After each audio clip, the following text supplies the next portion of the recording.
You see a spider drop from the ceiling and you levitate off the couch like you've been electrocuted.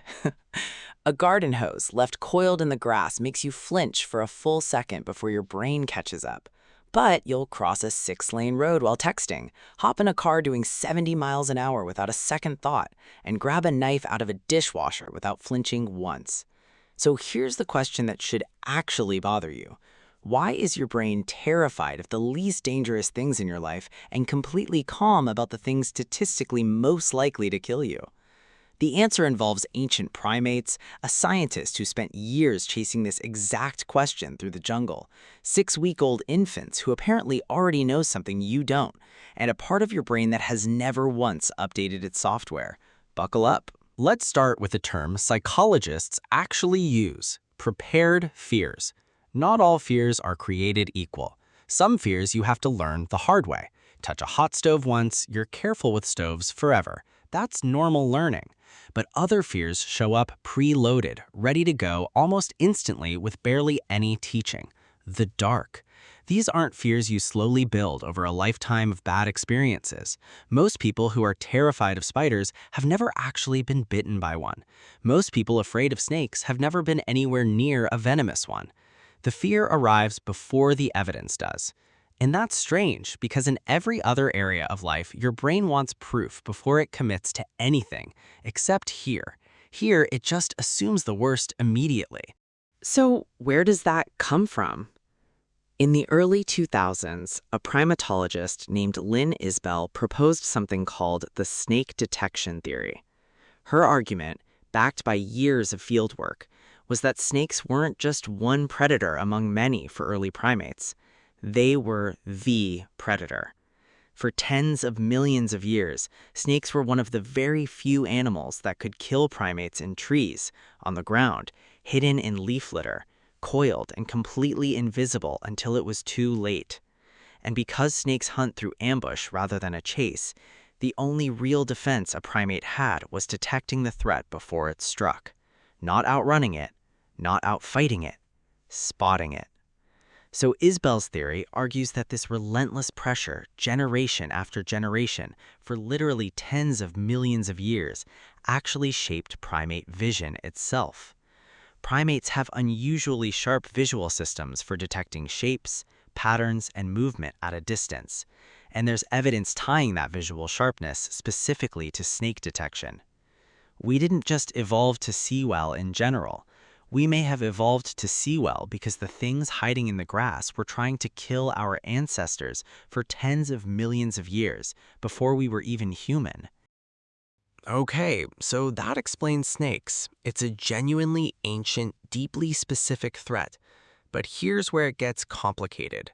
Because if fear of snakes and spiders were purely hardwired, purely automatic, you'd expect newborns to be terrified of them from day one, and that's not actually what happens. Researchers Vanessa Lobio and Judy Deloche ran a series of studies looking at exactly this question.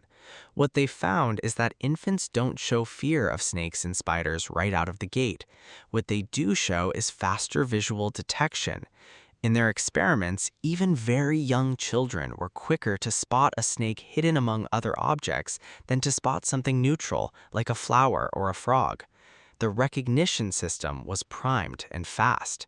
But the fear response, the racing heart, the flinch, the panic, that part seems to require a small amount of social reinforcement. A parent's tense reaction, a sibling's scream, one bad encounter reinforced by someone else's fear.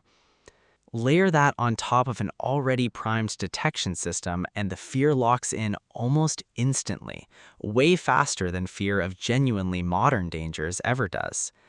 So it's not that you're born afraid of spiders, it's that you're born ready to become afraid of them the moment literally anyone around you flinches first. This is where the amygdala comes in, the almond-shaped structure deep in your brain that handles threat detection and fear conditioning.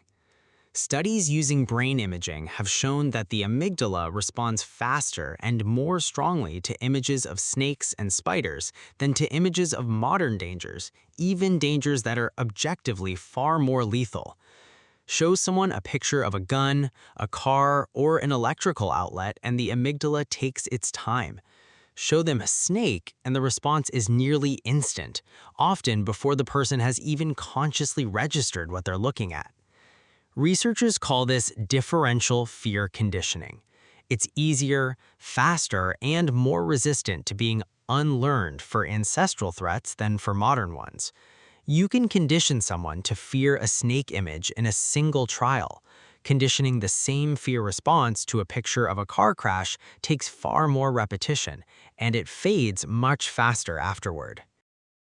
Which brings us to the actual punchline of this whole thing. Cars kill more than 1 million people globally every single year. Snakes kill roughly 100,000, mostly in specific regions with limited access to antivenom and almost never in places like North America or Europe. Spiders kill functionally almost nobody. In the United States, you're more likely to die from a champagne cork, a vending machine, or a toppling piece of furniture than a spider bite. And yet, ask a room full of people to rank their fears, and spiders and snakes shoot straight to the top, while cars barely register as a concern at all.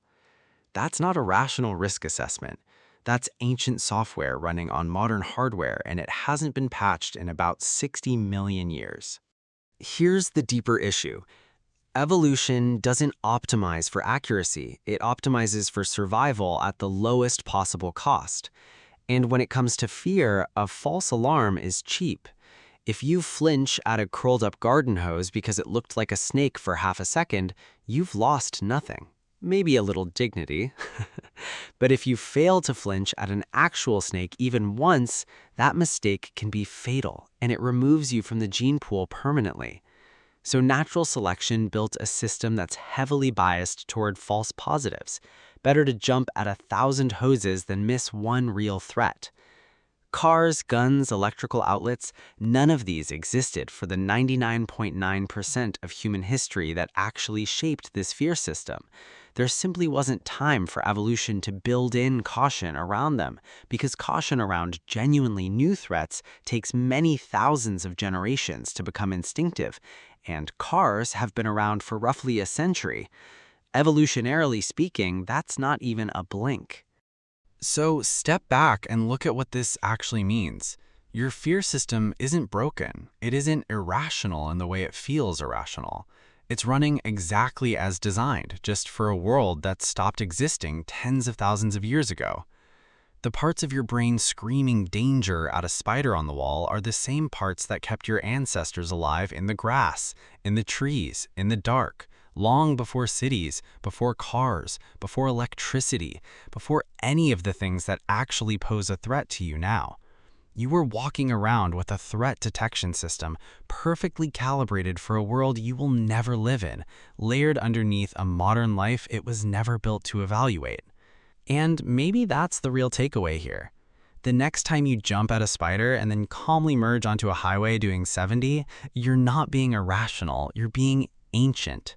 Your body is still running a program written millions of years before anyone thought to invent a seatbelt. So what's the most irrational fear you've got? The one that makes zero logical sense but you can't shake anyway? Let me know in the comments. Until then.